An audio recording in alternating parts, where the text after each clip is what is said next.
और उस रीत से अलग हम लोग कुछ सोचते भी नहीं। बोलते पहले हैं, चाहे वो छोटे हो या बड़े हो, समझदारी की बात सब करते हैं, लेकिन उस समझदारी की बात पर जब कुछ करने की बारी आती है तो मैंने देखा है कि सबसे ज्यादा बोलने वाले पीछे चले जाते हैं। मैं अपने कुछ वक्तव्य के पहले ही एडवांस में हाथ जोड़ करके आप सबों से माफी मांग लेता हूँ। हो सकता है मेरी बात कुछ बुरी लगे, लेकिन मेरा व्यक्तिगत कोई उद्देश्य नहीं कि आपका या आपका मान सम्मान में नीचे करूँ। मैं अगर इस संगठन का एक छोटा सा सिपाही हूँ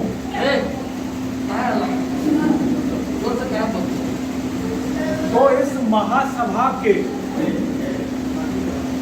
जो भी महान लोग इस महासभा को सींच करके गए, मैं आज अपने आप से पूछता हूं कि मैंने वो अच्छी बातें कौन सी सीखी। पुराने मानेंगे मैं बहुत लंबा और लंबी बातों में आज कम से कम विश्वास नहीं करूंगा। दुख होता है, तकलीफ होती है, तब अनायास बातें निकल जाती हैं। आपके इस मंच पर आपके समाज के किसी एक व्यक्ति ने अगर 1 मिनट का समय मांगा और जिस तरह से प्रत्युत्तर में जवाब दिया गया, ना किसी से दोस्ती ना किसी से बैर, ये श्लोक पढ़ने वाले अगर हम हैं तो हमारा व्यवहार में भी होना चाहिए। मैं फिर से कह रहा हूं कि मेरी बातें हो सकता है कि थोड़े गीत की तरह लगे। क्या ये व्यवहारिक था? मैं तो कहता हूं कि अगर मैं महासभा या संगठन से जुड़ा हूं, मैं दावे के साथ कह सकता हूं कि बहुत सारी समस्या हम प्रेम से सुलझा सकते हैं, प्यार से सुलझा सकते हैं, थोड़ा झुक करके सुलझा सकते हैं। व्हाट्सएप पे बहुत सारी बातें कही जाती है, आपने भी देखा होगा, मेरे बारे में भी हमारे ही संगठन के उपाध्यक्ष महोदय भी लिखते हैं बहुत सारी बातें। लेकिन आप लोग कोई बता दे मैंने किसी को आज तक गाली दिया हो, मैंने किसी के बारे में अपभ्रंश लिखा हो? ये कभी नहीं हो सकता है। ये मेरा संस्कार नहीं है, मेरे पूर्वज ने ये हमको नहीं बताया। अगर कोई हमसे नाराज है, हमसे ये नाराज है, ये नाराज है, थोड़ा झुक करके प्रेम से अगर 2 बोल हम बोल देंगे तो मैं दावे के साथ कह सकता हूँ कि 99% इसकी नाराजगी खत्म हो जाएगी। क्योंकि मैं यहाँ कुछ लेने के लिए नहीं और ये भी कुछ लेने के लिए नहीं आया। हो सकता है हमें कमी हो और अभी कमी हो, हम क्यों नाराज हो? जरूरत क्या है? और मैं इनको क्यों बताऊं कि आप मुझे क्यों नाराज कर रहे हैं? भैया हम क्यों आए, किस लिए आए, इस महासभा से क्यों जुड़े हुए? थोड़ा आप भी याद कर लीजिए, थोड़ा हम भी याद कर लें, अपने हिस्से का थोड़ा कर्तव्य आप भी पूरा कर लीजिए, हम भी कर लें, अधिकार की बात ना करें। सर आज रामप्रीत बाबू, मैं सबको पहले कभी नहीं जानता, हो सकता है कि रामप्रीत बाबू को मेरी बात बुरी लगी हो, उन्होंने बहुत अच्छी बातें आज कह दी। भैंस बनिया लिखे कि खुदार भैंस लिखे। मैंने कहा कि सर ये आप सवाल कर रहे हैं और आपने बातों में कहा कि मैं भी संगठन से बहुत पहले से जुड़ा हुआ हूं। आपने क्या किया? आज तक आपने क्या किया? एक छोटा सा काम नहीं किया। आज बुरा नहीं मानेंगे सर, मैं महासचिव हूं, लोग कहते हैं कार्यपालक प्रमुख में होता हूं। हमारे पास में एक पतली से रजिस्टर के अलावा कुछ नहीं है, परंपरा कुछ बना के रखी नहीं गई। सकरा में चुनाव हुआ था, सारा डॉक्यूमेंट महासचिव के पास रहना चाहिए, नहीं है। आज भी आप देख रहे हैं रजिस्टर जो लिखा जा रहा है हमारे अमित जी के पास में है, मेरे पास कुछ नहीं है। मैं अपने से बाद में जुड़ने वाले लोगों को क्या सिखा के जाऊंगा? अगर मैंने गलती से कुछ अगर लिख दिया, मैंने जो भी कार्यक्रम बनाया, एक बार पूछा नहीं था, करेक्शन नहीं हो सकता? मैंने अपने एक ग्रुप बनाया, जिस ग्रुप में केवल 14 आदमी थे। मैंने मेहनत करके शपथ ग्रहण का कंटेंट लिखा, कैटेगरी जैसे कि हमारे अध्यक्ष महोदय नहीं कह सकते थे कि सर ऐसा है, ये छोड़ दीजिए, हम बना रहे हैं। हमने बना लिया। मैंने प्रतिक्रिया के लिए उम्मीद किया था कि कहीं से कुछ प्रतिक्रिया आएगी, सर का सजेशन आएगा। एक बार नहीं। और सर रिश्ते में हमारे संधि लगते हैं, इसलिए लड़ने का हमको हक है। जिस तरह से माहौल को सर शुरुआत में ही गंभीर कर दिया गया। मैं किसी का पैरोकार नहीं हूँ, मैं पैरवीकार नहीं हूँ, मेरे लिए सब बराबर हैं। क्योंकि आपके इसी संग्राम मंच में मैंने कहा था कि एक अध्यक्ष जीतेंगे और 2 हारेंगे, लेकिन मैं सबका सम्मान करूंगा। अगर मैं महासचिव बन जाता हूं तो मैंने सर जानबूझ करके किसी का ना मैंने अपमान किया है और ना मैं अपमान करूंगा। ये मेरा वचन उस दिन भी था 6 मार्च को, और मैं जब तक इस पद पे हूँ, आप लोग जब तक बिठा के रखेंगे, मैं ये व्यवहार में भी रखूंगा। और जो बोलूंगा सामने बोलूंगा, पीछे नहीं। पीछे में आपका, मैं आपसे बड़ी जिम्मेवारी और बहुत विनम्रता के साथ ये कहना चाहूंगा, छोटी छोटी बातों के लिए हमारे बड़े बड़े पदाधिकारी जब बात करते हैं किसी दूसरे पदाधिकारी से, तो किस लफ्ज में बात करते हैं, किस लफ्ज में बात करते हैं और किस तरह से बात करते हैं। नहीं करना चाहिए। संगठन से जुड़े हुए हैं, संगठन के एक सिपाही अगर हम अपने आप को साबित कर रहे हैं, तो हमें ये पता होना चाहिए कि अगर किसी की शिकायत करनी हो तो हम सामने करेंगे। आप पटना अध्यक्ष महोदय, आप यहाँ पर ये गलत कर रहे हैं, आपकी शिकायत हम पीछे नहीं करेंगे, क्योंकि मेरी जिम्मेवारी ऐसे नहीं है। मेरी जिम्मेवारी मेरे पूरे समाज के साथ है, और मैं जिस तरह से व्यवहार में लाऊंगा, मेरे बाद जो लोग आएंगे वो मेरे ही व्यवहार, मेरे चरित्र को देखेंगे। बदलाव आना चाहिए। नियम की बहुत सारी बातें होती हैं।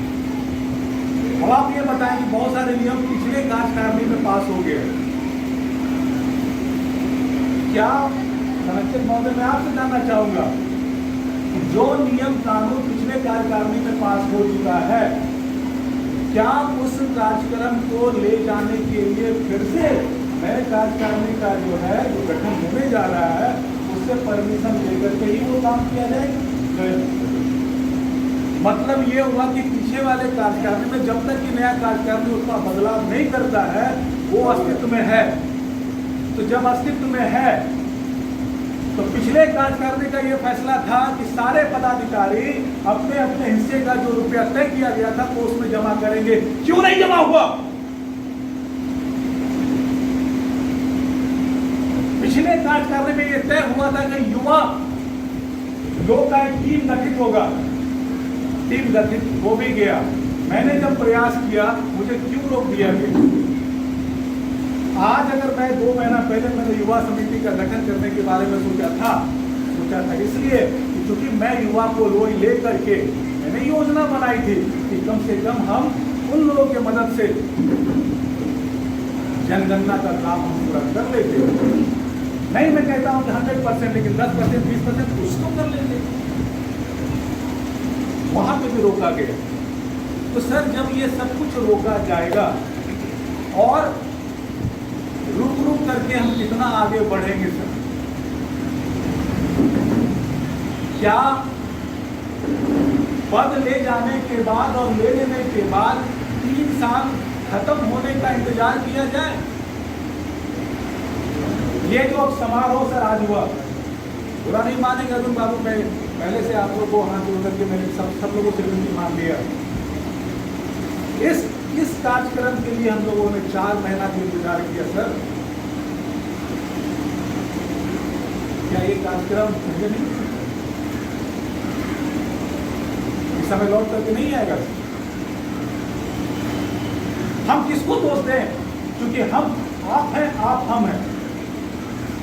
यहाँ पे चूंकि सब सारे पदाधिकारी लोग हैं, इसलिए मैं ये उनके बारे में थोड़ा कुछ बोल रहा हूँ कि मैं अपना खुन्नस अपने आप पे उतार रहा हूँ। पिछले कार्यकाल में भी शपथ ग्रहण हुआ, बहुत लंबी चौड़ी लाइनें हैं सर, इसका व्याख्या अगर किया जाए एक एक शब्द का जो है 1-1 घंटे का व्याख्या हो सकता है। पिछले कार्यकाल में भी शपथ ग्रहण हुआ था, उस शपथ ग्रहण का कितना प्रतिशत सच जो है जमीन पर हम लोगों ने देखा। मैं प्रधान महासचिव हूँ, हमारे महासचिव महोदय, इन्होंने जिस तरह के भाषा का प्रयोग किया, क्या महासभा को नहीं लगता है कि हम लोग लज्जित हो रहे हैं? मैं प्रधान महासचिव हूं, हमारे महासचिव अगर इस तरह की भाषा का प्रयोग करेंगे तो क्या लगता है हमारा महासभा जो है आगे बढ़ेगा? जब वो थे अध्यक्ष तब भी ये सब थे, सामने नहीं बोलते हैं, सामने मैंने बोला और खुल करके बोला, लेकिन अब बोलने से क्या फायदा? अब उनका विरोध करने से क्या फायदा? हम थोड़ा सम्मान दे दें, थोड़ा मान दे दें, मेरा क्या कम हो जाएगा? भले वो हमको गाली दे, लेकिन जब बोलना था, मेरे अध्यक्ष हैं, इनसे अगर मुझे परेशानी होगी मैं सामने बोलूंगा, सर ये गलती हो रहा है, चाहे हमसे हो या आपसे या पूरे महासभा से, इसको दुरुस्त करना है, पीछे नहीं बोलूंगा सर। हमारे महासचिव है, हमारे सचिव है, हमारे संगठन सचिव है, वो हमारे प्रति अकाउंटेबल है कि नहीं है, ये संरक्षक महोदय बताए। मैं उपाध्यक्ष की बात नहीं कर रहा हूं, इनका एक एक स्टेटमेंट जो सचिव है, महासचिव है, संगठन सचिव है, वो मेरे प्रति उत्तरदायी है कि नहीं, इसे बताया जाए सर। इनका एक एक स्टेटमेंट जो है हमारे महासभा को कहां से कहां ले जाएगा, ये भी सोचना होगा। केवल क्रिटिसाइज करने से कि व्हाट्सएप बेकार होता है, सर कैसे मान लेते हैं व्हाट्सएप बेकार होता है? इस व्हाट्सएप ने बहुत चमत्कार किया, करने की योग्यता होनी चाहिए, पहल होना चाहिए। गालियां भी लिखी जाती है, अच्छी बातें भी आती हैं, आप किधर है ये आपको सोचना होगा। लेकिन शर्म तब आती है कि गाली देने वाले हमारे अपने होते हैं, हमारे बड़े पदाधिकारी होते हैं, और किनको दिया जा रहा है ये उनको समझ में नहीं। सर ये समझना होगा, और मैंने पहले ही कह दिया था सर सकड़ा के मंच पे, मुझे उस पद पर सर कोई लोभ नहीं है बैठने का। मैं खतियान नहीं जमा कर रहा हूं कि अगले बार भी मुझे महासचिव बनना, नहीं, आप करेंगे। अगर इसी तरह का रहा तो सर दम घुट जाएगा और अच्छे लोग आपके महासभा से नहीं जुड़ेंगे सर, मैं आपको बात दावे के साथ कह सकता हूं।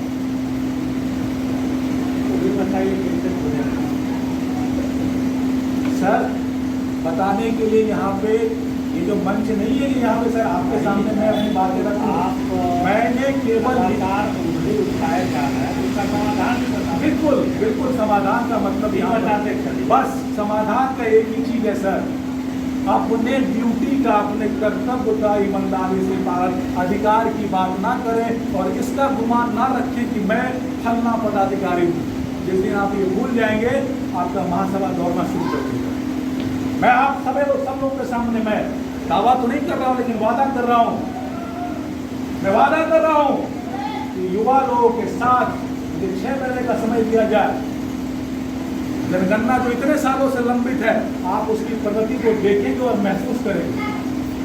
लेकिन सर काम करने वालों को थोड़ा सा उत्साह और बल देना हो, थोड़ा प्रोत्साहित करना होगा।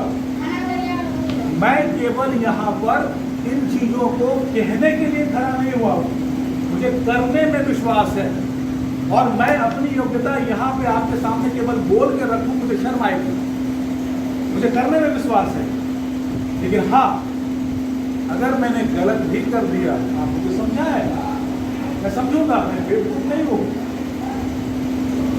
लेकिन दूसरे धारा से चल के समझाएंगे, किसी दूसरे के कंधे पे बंदूक रख करके गोली चलाएंगे सर, तो हाथ जोड़ करके आपसे कह रहा हूँ कि मैं ऐसे पद पर रह करके अपने आप को लज्जित महसूस करूँ।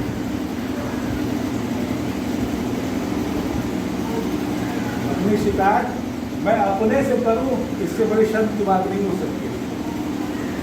मैंने आगे बढ़कर छोटा सा एग्जाम्पल देना चाहूंगा संरक्षक महोदय, मुझे पता है कि आप बहुत नाराज हैं, लेकिन मैं इस चीज में बिलीव करता हूं। गलत करता है।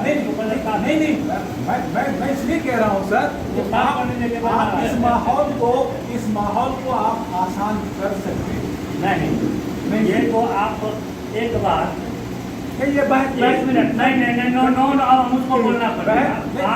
आपने इशारा किया तो हमको बोलना पड़ेगा। देर तक जैसे देखिए मैं बोलना नहीं चाहता, आपने कहा महोदय, ये वार्तालाप में डिबेट तो नहीं हो रहा है ना, तो आपको भी कौन अधिकार दे दिया कि मुझे उठा के कहिए कि आप ऐसा नहीं, मैं संरक्षक महोदय को इंगित कर रहा था। संरक्षक को अधिकार है कि नहीं, आपको जवाब दे। मेरे बात आप जवाब दीजिएगा, मेरे बात जवाब दीजिएगा, बोलिए, जवाब दीजिएगा। जवाब सुनने तो नहीं। एलिगेशन जब आपका आ रहा है नहीं, जवाब देना नहीं पड़ेगा। बोलिए, बोलिए, बोलिए, जवाब दे सकता हूँ आपके सामने।